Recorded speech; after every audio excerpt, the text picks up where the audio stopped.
James নিবেদিত শাহিদুর রহমানের সংলাপে দেলোয়ার জাহান ঝন্টুর কাহিনী ও চিত্রনাট্যে রায়হান মুজিবের পরিচালনায় চলচ্চিত্র হিরো। এ চলচ্চিত্রে প্রধান সহকারী পরিচালক ছিলেন বাবুল রেজা। বিশেষ দৃশ্য পরিচালনায় জেমস গ্রুপ এবং মোটরসাইকেল স্ট্যান্ডে tiger James. James production private লিমিটেডের প্রযোজনা ও পরিবেশনায় হিরো চলচ্চিত্রে অভিনয় করেছেন জসিম, নাসরিন, আনোয়ারা, মাহবুব খান, জাম্বু, মিনতি হোসেন, ইয়াসমিন, আতিক মল্লিক, মহিউদ্দিন আজম।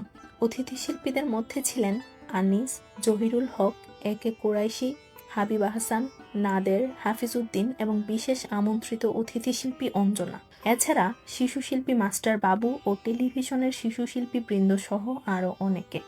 বাংলাদেশ চলচ্চিত্র উন্নয়ন সংস্থায় নির্মিত ইউসুফ আলী খান খোকা কর্তৃক পরিস্ফুটিত ও মুদ্রিত হিরো চলচ্চিত্রে ব্যবস্থাপনায় আর শফি, নৃত্য পরিচালনায় আমির হোসেন বাবু, রূপসজ্জায় জামাল, পোশাক পরিকল্পনায় শিউলি আমান, শিল্প নির্দেশনায় মহিউদ্দিন ফারুক, চিত্রগ্রহণে অরুণ রায়, সম্পাদনায় ফজলে হক সহ আরও নেপথ্য শিল্পীবৃন্দ। হিরোতে গানে কণ্ঠ দিয়েছেন সাবিনা ইয়াসমিন, এন্ড্রু কিশোর ও রুনা লায়লা। গীত রচনায় দেওয়ান নজরুল, মনিরুজ্জামান মনির ও মোতালেব হোসেন। এছাড়া এ চলচ্চিত্রে সঙ্গীত পরিচালনায় ছিলেন আলম খান। হিরো থেকে শিক্ষণীয় বিষয়টি হলো, যদি সম্পর্কটা হয় নিঃস্বার্থ, রক্তের হোক কিংবা পর, তাহলে সেটি মৃত্যু অবধি জীবন্ত থাকে, কোনোভাবে ছিন্ন হয় না।